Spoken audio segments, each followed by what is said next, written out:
फरीदाबाद के समाज सेवी डॉक्टर बीपी त्यागी जी आज आपके सामने हम मौजूद हैं और आज जानकारी में यह आया था कि आपको एक बेखौफ जो कि तड़ीपार व्यक्ति आपको आपके ऑफिस के अंदर ही धमकी देकर चला गया।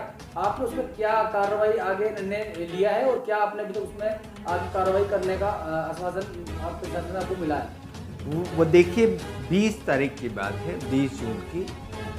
एक जो जिला बदर है सत्येंद्र त्यागी, वो आते हैं मेरे अस्पताल में और वो हमें धमकी दे के जाते हैं जान से मारने की।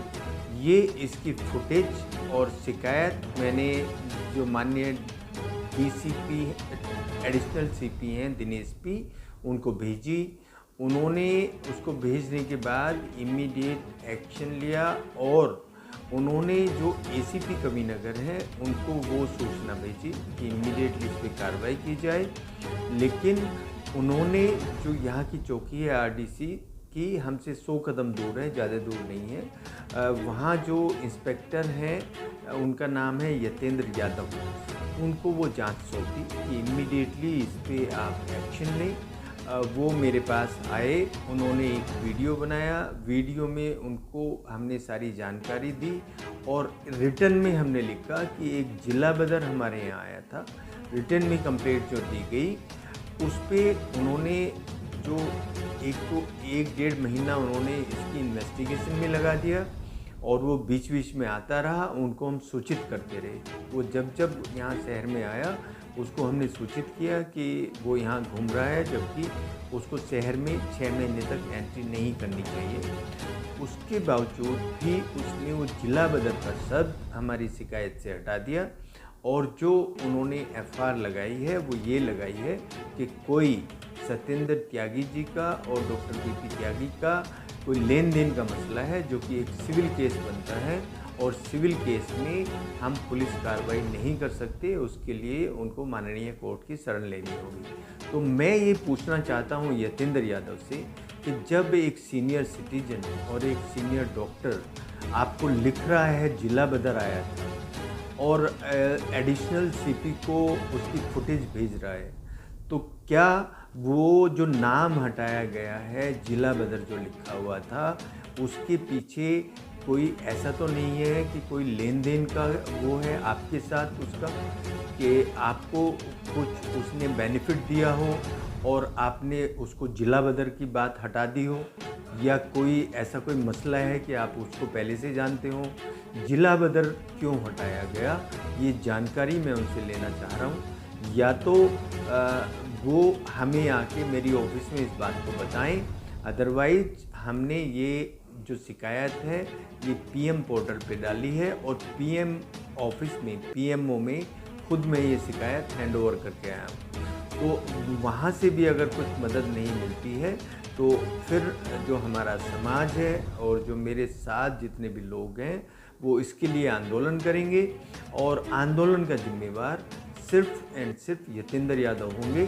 मैं किसी और जितने भी हमारे पुलिस अधिकारी हैं उनके ऊपर कोई आक्षेप इसलिए नहीं लगाना चाहता कि उसी दिन माननीय दिनेश पी ने एसीपी को बोला कि तुरंत इस पर एक्शन लिया जाए। जो इंक्वायरी आई और आईओ जो बने वो ये बने जो यादव हैं, उन्होंने कार्रवाई क्यों नहीं की, बात उनके ऊपर आती है, क्योंकि इन्वेस्टिगेटिंग ऑफिसर ही उस कार्रवाई को कर सकते थे।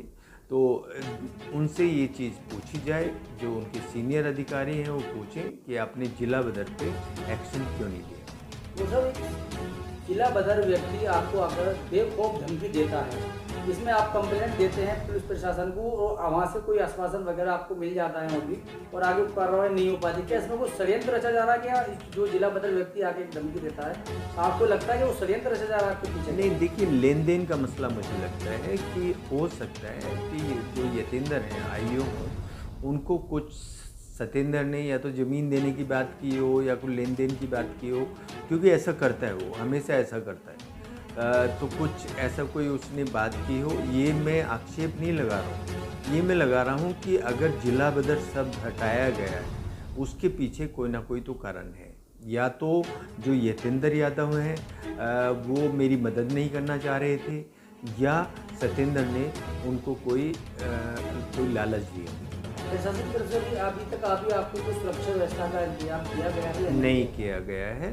और हमने जो ये शिकायत है ये पीएमओ में डाल दी है। परसों हम पीएमओ गए थे, वहाँ हमने शिकायत डाली है और उम्मीद करते हैं कि जो हमारा प्रधानमंत्री कार्यालय है वहाँ से हमें कुछ ना कुछ हेल्प जरूर मिले। अगर आपको न्याय नहीं मिल पाता है तो आपका अगला कदम क्या होगा? वही मैंने बताया कि अगला कदम, जब अगर पीएम से भी न्याय नहीं मिलेगा तो अगला कदम क्या होगा? अगला कदम तो आंदोलन ही होगा, और तो कोई कदम इससे ज़्यादा हो नहीं सकता। मैं उनके सामने हाथ तो जोड़ूंगा नहीं। तो कहने का मकसद ये है कि जो आपके यहाँ चौकी इंचार्ज हैं उनकी तरफ से अभी तक कोई भी फाइनल ऐसा डिसीजन सवाल आपके सामने उन्होंने नहीं दे आ दिया है कि ये सिविल केस है, ये सिविल केस है, इसको आपस में निपटाएं।